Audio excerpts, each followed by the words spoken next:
The most influential news source in the world is the New York Times. Every day, hundreds of newspapers and TV and cable news stations around the world follow its lead, literally. Why wouldn't they? Isn't the Times the gold standard of journalism, the place where the facts of the story are presented without bias or agenda?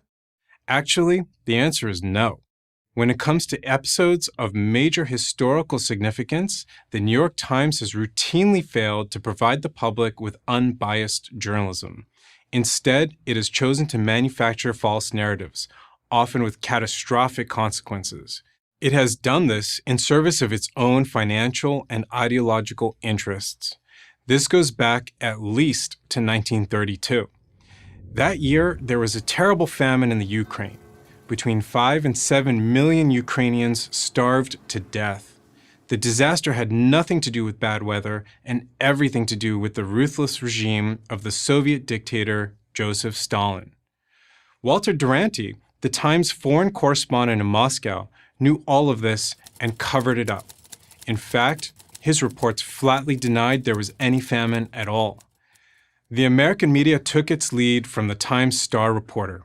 So did America's political elite, including newly elected President Franklin Roosevelt, who personally met with Duranty to discuss the situation in the Soviet Union.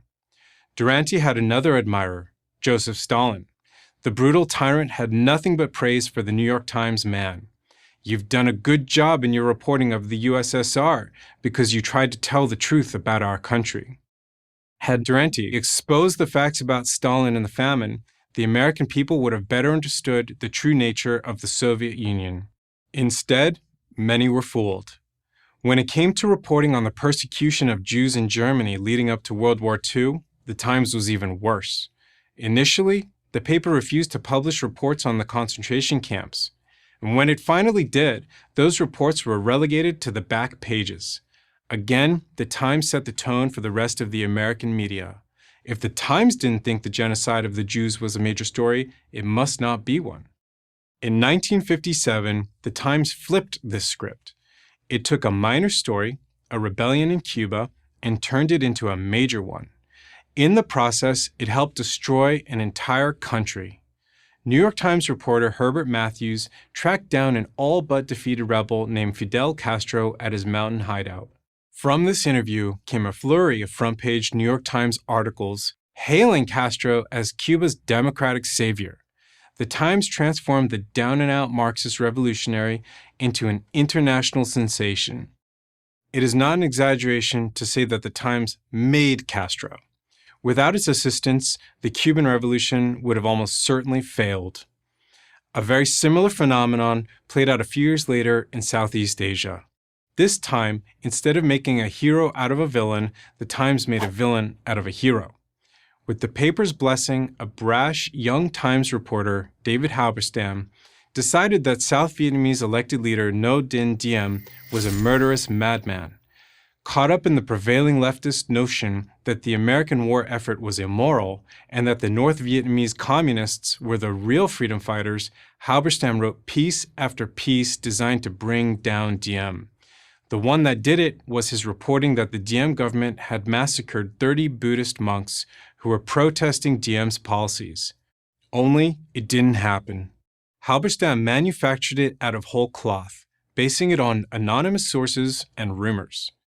When a United Nations team later investigated the killings, they found that all the murdered Buddhists were alive and well. By then, of course, the damage had been done. Diem was never able to restore his reputation. Not long thereafter, he was assassinated and his government collapsed. For all his flaws, Diem was a strong leader and was never effectively replaced. The war would grind on for 10 more years. Today, the New York Times is spreading what might be its most damaging lie yet, that America is rooted in slavery, not liberty.